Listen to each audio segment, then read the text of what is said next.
to Rants of a Naija Chic. Real Housewives of Abuja is here, and of course I am here to give you the review. Last year, Real Housewives of Lagos season 1 aired, so I'm guessing Showmax saw the success of that and they decided to do Abuja. So earlier this year, it was announced that Real Housewives of Abuja is going to be coming, and I for one was really looking forward to it. Like I've said here before, Real Housewives franchise is my guilty pleasure. I love watching the reality / not reality TV, but yeah, so I definitely was going to review this one. So let's get right into it. Episode 1 is mainly about introducing us to the ladies, so I'm just going to talk about them and my personal opinions you did not ask for. They are mine, not facts. And I'm going to talk about the one event that did happen during the episode. As usual, I got my trusty notes because I do not want to get any of the names wrong. I'm not familiar with all the names yet. So let's just get right into it. In no particular order, the first housewife that we were introduced to was Tutu Pie. Now, Tutu Pie is single. Yes, that does happen in the Real Housewives franchise. It's not necessarily strictly about people who are married. She's single, she's a party planner, I believe, but she also described herself as a chef. Overall, the vibe I got from Tutu Pie was she is the happening girl. She likes to be an it girl. Is she an it girl in the real sense of the word it girl? I'm not so sure about that, but overall I got a nice vibe from her. The next housewife we're introduced to is Arafa. She is of Namibian and Nigerian descent, I believe. She described herself as a serial entrepreneur. She is a wife and a mom. I think she has 3 kids. But then she runs this dance class where she teaches pole dancing, which I found very refreshing for Nigeria. I think she's going to be the spitfire of the group. You know, one of those people who are nice, but when you now touch them or when you wrong them, they'll show you that all this niceness, they've got fire beneath them. I think she's going to be the spitfire of the group. The next housewife they introduced to us was Princess. She is a lawyer. She also said she manages 2 hotels, so we could call her a hotelier, I guess. And she called herself an influencer as well and a YouTuber, even though she said she's not consistent.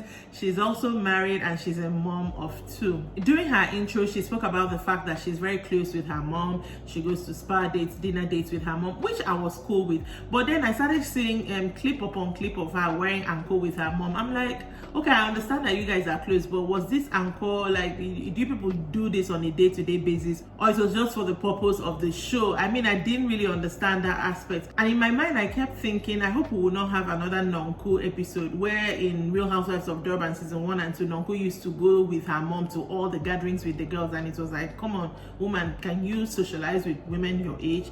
And I was right, but we'll get into that later.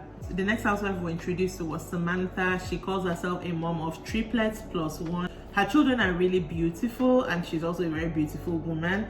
She is also a businesswoman. I think she has a business in the fashion scene because we kind of saw a little bit of that, and that was really cool to see. For me, Samantha is going to be the one who really doesn't speak in the group. I feel like people may tend to speak over Samantha, but then again, she also strikes me as someone who will want to like make you know that she's there. So I'm going to see how that plays out in subsequent episodes. And then we have OJ Posharella. Honestly, when I saw her the first time, I thought she was maybe mixed race, but she's actually from Nigeria, Benue and Kogi, I believe. She also calls herself a serial entrepreneur, and she's single, and she made it clear that she was not searching. She to me is going to be the money bags of the cast. I mean, when we saw her in a private jet. Her car was, I cannot remember the brand, but it was a good car. Like, I think she's going to be the money bag of the season. And she's also strikes me as a person who is going to be the peacemaker among the girls. I'm not sure yet, I could be wrong, but these are just my first impressions. Now, the final housewife we have on the cast is Comfort. She is a lawyer. She also described herself as a compared as MC. She is the tomboy of the group. I wonder why she agreed to do this, and she even said it when she met up with some of her other friends that she has just entered one chance or signed up to be hanging out with this group of ladies. I wonder why she chose to be signed on to this show and what she wants from it. Not like I'm saying she should not be there, no. She just doesn't strike me as the type who would be amongst this kind of group of women. So I'm curious to see how their energies would mash up and how that will play out. And that is it for all the housewives. Now, the episode, like I said, said, it wasn't really an eventful one, but there was one thing that did happen, which was Samantha's party. I can't even remember if it was birthday party or it was just party for the sake of party, but there was a party, which was very elaborate, and she sent out this invite that is Bond themed and all that. The invite went to Tutu Pie, who now decided to invite Arafat as her plus one. I do not know who invites a plus one to a party that they didn't know. I don't know. But anyways, Arafat on her own now decided, a plus one now decided to get another plus one who was Comfort. Again, I'm not understanding why they didn't just send the invites to these other ladies, but it's okay. Princess also got the invite. OJ Posharella was the MC for the event, so that's how everybody got to be there. Now to talk about the party. Now, on the party, you said the dress code was Bond theme. In my opinion, the only person who showed up dressed according to the theme, which is Bond girl as per James Bond, was Arafat. Every other person was wearing things as if they're going to, I don't even know where they thought they were going, but definitely not a Bond party. Now, I'm not saying that what they had on was not nice. It was, but it was just not on theme. It was so funny to see their confessionals, and Arafat was shading the other ladies, especially Princess, who brought her mom to the party. We'll get into that. Who was wearing something, and she was like, I don't know where they went. And in Princess's confessional, she was also shading Arafat and Comfort that she feels they didn't get the invite. What are they wearing? I'm like, please, you were the one who was not on theme. Now, Princess brought her mom as a plus one. I am not understanding. Yes, you're close to your mom, but you're going to a gathering of ladies. I'm assuming your mother is not in the age group of these ladies. Why are you sort of forcing your mother on the other ladies? And is this going to be a theme? Honestly, I didn't think that was cool at all. Now they get to the party itself, and what do we see? Pink, pink, pink everywhere. Apparently, Samantha likes pink.